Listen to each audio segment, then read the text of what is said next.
Hello everyone. So in our last class we discussed about how to read external data in pandas. So we have learned how to import CSV as a table and import in pandas data frame, and how we have imported Excel file too. So now you all aware of it, so just move forward with the similar kind of topic. When we import a CSV file, so by default it assumes that data is comma separated or comma delimited. So in case you have some other delimiters, for example tab or pipe or let's say semicolon, then you can use a separator for that. I'll be taking some more examples related to that stuff.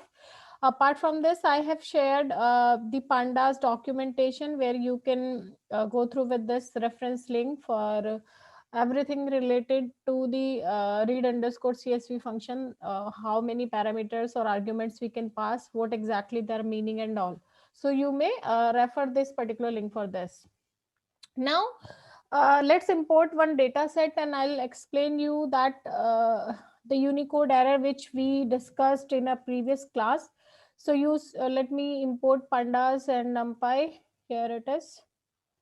So you see that here I have this test data set which is located to this path and my system location, and you notice that I have added R here. In case I remove this R, you will see that you will get a Unicode error.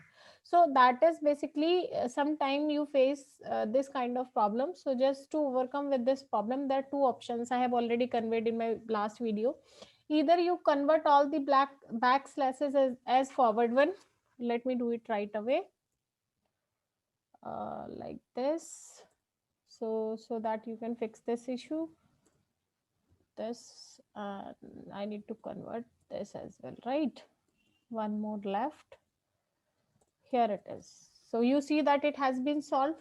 Otherwise you can do, you simply you can add R before those codes that we write to copy the path and all.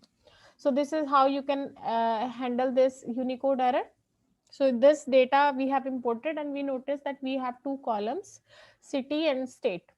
And now let's say I conveyed you that if you want to check the first 5 records of the data set, so we have a head function. So the name of the data frame dot head, and you can simply check 0 to 4 index of rows for first 5 data frames. So we first 5 rows basically.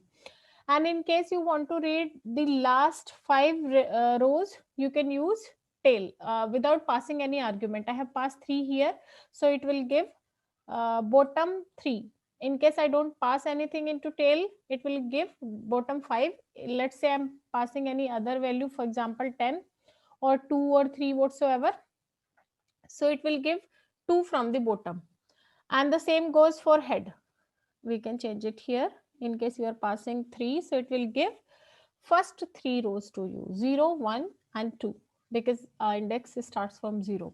In case you need not from bottom, not from the starting, we need some rows from between. So you can simply use the square brackets for that purpose, or you can manipulate with head and tail as well. But let me give you an idea. For example, I need from 2 to 5. So you can simply start from 2 and it goes till 4, because 5 is excluded in range, which we learned so far in series and data frame. So this is how you can do. Apart from this, let's say there is a data frame, and in that data frame you want to add an empty column where you want to do some manipulations and all. So to do that, simply what we can do, we'll be writing the name of the data frame, and in square brackets we'll be mentioning what would be the name of that new column. And let's say here I have passed that empty values, so I just creating that empty new column. You can notice here is the output. Now you must have a query in your mind that this is the simplest way that we have added the column. Let's say I need to add rows. To do that, we have some other options with lock and ilock as well, but I haven't covered lock and ilock in detail till now. I'll be planning to do that in next class. So I'll be giving you another option to append the row. I'll be using append function. So I have created pd.series from, because in data frame, if you are extracting any row or any column, so that's basically a one dimensional thing. So we call a series. So data frame is a combination of multiple series. So here I want to add a new row, so that will be obviously a series. So to do that, I have created an empty series, because here the default index are there. We haven't given any name to that index, or the name of the row is 0, 1, 2, 3, 4. You can see that's the default one. So I have created the pd.series. That's an empty series, and I have appended that to df2 data frame. And then what I did, I have written ignore underscore index equals to true. That means that I don't want to give any name to that index. So let me run it. Let me call df3 as well. You see that a new row has been added as a nan value. So by default, it will add nan values. In case you want to add it with space, so I'm giving you this as a homework. You can try it at your end. Let me know if you find any problem to do it. And now, for example, you want to give that 8 is a default index, but I want to give any name to this row. So I have written that syntax to the name of the data frame, append pd.series, and then in name you can simply pass the name of your index. So this way you can rename index while adding empty row with nan values. I hope it's clear to you now. So this is how we can add rows and columns. For example, you want to update the entire value, the whole records of a column with one value. For example, to do with multiple values, we are going forward with some more real-time data stuff with Panda series. But here I'm just giving you a very simple option that to the entire column, I want to change the value as or the add any value as USA. So I have created that empty data frame as country, and what value I want to assign it, USA. So you can simply assign it. This is the simplest way to do it. And you see that this has been added to that TF2 data frame. So we have created a new column, all the records as USA. Now, for example, you want to, for example, you want to do some manipulations, or rather than writing those name manually, what I'm doing, I want to add USA and United States both in those 8 rows. Basically we have 8 rows, total 8 rows in that column. So I have what I have given two names, USA and United States, and I'm multiplying it with 4. So 4 USA and 4 record of United States, it will generate. So let me showcase you how it works. It looks something like this. So I have rather than writing USA United States manually every time, I did a bit manipulation with that, and in that list I have multiplied by 4. So exactly the list, how the list functionality works, it has created something like this. You can apply some more options, you do more manipulations to create some more data like this, or in case you want some changes, so you can do that as well. So now, for example, you want to replace the particular value. So what you can do, you can use a string dot replace function to do it. That's I have given here in this data frame for this column. What I would to apply str function, that column should be the categorical one, or this string one. That should not hold a numeric value, and that is, if it is holding a numeric value, you convert that as a string. Then only you can apply string function. Otherwise, you won't be able to do it. So that's a string dot replace, and I want to replace all the United States as USA. So this is how I have created. Here is the output for that. First, to all the TF2 country column, I have converted all United States as USA. That's what you can see here. Previously, the values were something like this. Here you can check it out, right? So these are some basic things that we can do. Now, let me explain you one more thing, that I have replace this value, and here if we haven't imported the exact data frame, we just seen that output that it has been replaced. I mean, no United States here, just USA we can see. But if you call the master data or the df2 one, you see that there is no change. So string dot replace by default does not make any change to the master data. If you actually want to make changes to that data, you have to do in place equals to true, Or what you can do, you can create a new, you can store it to a different object. So that's how I have created it. I'm giving you that one option, in place equals to true. I'll be covering later with some more examples, so I don't want to confuse it here. What you can do, simply you can store it to the same name. So what the entire value will go to this column, and you can see that all the changes will get reflected. Directly you cannot do, you have to create an object to store that, or you have to use in place equals to true, because that's a false value by default. So this is how you can capture that. Now, for example, you need to change the name of the columns for a data frame. So we have a columns attribute to do it. In columns attribute, we can directly pass the name of the name of all the columns in sequence. I mean, for each and every index, you can pass that as a syntax, and that will be in a list. So what I have mentioned here for df2 dot columns, I have given city name, state name, and nation. That means I have renamed those columns. What was the value for those columns previously? That was city, state, and country. So I have converted that like this. And if you call df2, you see that column names has been changed. Further, in case we have a huge data set and number of columns are more than this, so we can use a simple for loop to do that thing as well. Now, this is how we have renamed the name of the columns. Now you want to save this data frame. So as I conveyed in a last class, I can save it with to underscore CSV function. So the name of the data frame dot to underscore CSV.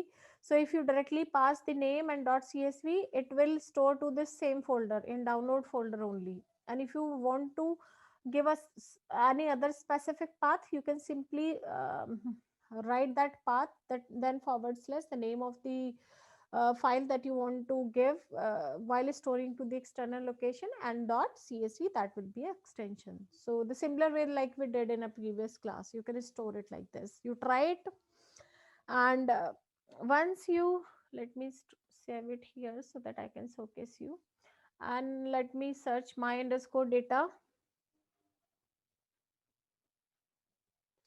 You see that this has been created, and you should see that seconds ago it has been created, so you can check it, right. So we have stored that as a csv to my system location. Now let's try some more things all together on data frame. So I have created a dummy data frame with the list of tuples, and then I pass the list of tuples in a data frame function, and I have given the name of the column. So there are multiple way to create a data frame. I have previously showcased you how to create, and I have used just one more approach here. So you see that in list of tuples, I have passed all the records that I'll be having, and then I have used a pd.data frame function, and in that function I have passed those records as list of tuples and given the name of columns. Then I have created two more new columns with the name of country and continent, and I have given the same value to those columns. So you can see that total 4 columns I have created. Two columns, for two columns the records I have already given here, that you can see, and for the rest two columns I have just given a fixed value, which is USA and North America. So this is how I have created this data frame. Now I'll explain you one thing, that two things that we do for row specific and column specific. Let's say you want to perform any operation which is specifically for rows, so we can define access 0 for rows and access 1 for columns. Exactly the same thing that we did for NumPy as well. So you have to remember it, whatever you want to do for rows specific, so the access would be 0, and if you want to do something for columns, the access will be 1. So here you see that I'm going to drop this column, and you see that I have used in place equals to false. In place equals to false is the default option. Whether you write or not, it will not create an impact. That's a default option. But in case you do in place equals to true, that will actually drop the country column from this df data frame, not the df2, because df2 I have created a new one. So df as the data frame, I am dropping a country column, and that operation I want to perform as a column, because I have mentioned access equals to 0, and then I store that value into df2. You see that country column has been dropped. In case you want to drop any specific row, so you can mention the name of the row, and you mention your access. So we basically deal with certain kind of situation with lock and iLock. I'll be covering that part later. So here I have what I did, with the use of df2 data frame, I have created a new data frame and I named that as a df3, and then using a delete function, I'm deleting one column from that data frame. So if you call, if you run it, you see that continent column is also has also been basically deleted. So you can use these two options to remove the column, either drop or delete. Delete function basically does not require in place equals to true, but the drop requires if you are not storing it to a different object. So in case you want to check the total number of rows and rows for a particular data frame, you can use the length function for that purpose. So you see that we are total 4 rows, which starts from 0 index and goes till 3 index. So length function is for that, it's quite similar to the function that we use in core python and numpy. Count is there, this basically that will give you the total number of rows and columns, the number of occurrences in those columns altogether, and basically that exclude nens. So you see that in year we have one nen value. So you can see that in front of city the number of occurrences of records are 4, but for year that is 3, because in year we have one missing records, that what you can see from here. So that excludes nen if you are using count for that purpose. And shape as another attribute, which is just to give you the idea of for the shape of your data frame, which gives you the total number of rows and columns. So first occurrence is for rows and second is for column. That means in df3 data frame we have 4 rows and 2 columns. So one more thing I am explaining you here for the value count. Well, just to move ahead with the value count, let me insert a new cell and I'll give you the idea. For example, uh, uh, there are three functions altogether: unique, and then we have any unique, and then we have value counts. Let me explain the three. For example, there is a data, that data is something like this. Let's say female, and again female, and then we have male, and then we have male. So that is basically a list which is holding the records, the male and female values, for example, like this, and then we have female. So let me give the name of that list as a gender. So based on this list, you can see what does unique mean here. Unique mean the total number of unique records to that particular structure. So we see there are two unique records, and unique function basically gives you the name of those. It's male and female. So the unique are male and female, and if you go to the n unique, so it will give you the numeric value, which is 2. And if you talk about the value counts, it will give you the name of unique records, which is, let's say, male and female with their occurrences. I mean, how many male and how many females we have that in that particular data. So the value for this, for female would be 3, and for male would be 2. So this, in case you using unique, unique is basically to give you the unique name of that particular structure or that column or whatsoever. And unique will give you the mathematical value, and value count will give you the number of occurrences correspondence to the every unique record. So here if you apply value counts to this city column, let me use it as a row and we convert. So for city column, you see, and if you go to the data frame for that city column, we see that three unique records: phx, sf, and chi. So it will be giving you there are only two occurrences for phx, and sf and chi as the one occurrences. So for value count is given you phx, sf, and chi. And for example, in place of value counts, you are writing unique here. So as I stated, it will give you the name of those unique records, which is SF, PHX, and CHI. And if you apply n unique, it will give you the count of those, which is 3. And value count is for unique record and their occurrences. Let me write it. Value counts. That's a plural value. Here it is. And that's about the value counts, which is quite handy function. We use this a lot while performing analysis in pandas. Then let's move to the drop duplicate function. Basically, if in case you want to remove the duplicate value, we can use a drop duplicate functions for that. So here you see for data frame 3, we are applying a drop duplicates, and for which column we are going to apply? We are applying for city. So it will remove all the duplicacy from city column. So you see that PHX was twice, so it has removed one, the next occurrence for PHX. So now we have only 3 rows. It has removed the duplicate row. And you also see that the index, it has just removed that with index, that index the sequence of index has been changed. I mean, the row that we have deleted was at 2 index. You just notice it from here. PHX, the number of second occurrence for PHX was 2. So it has just removed that duplicacy from that particular data frame. So this is how we use drop duplicates.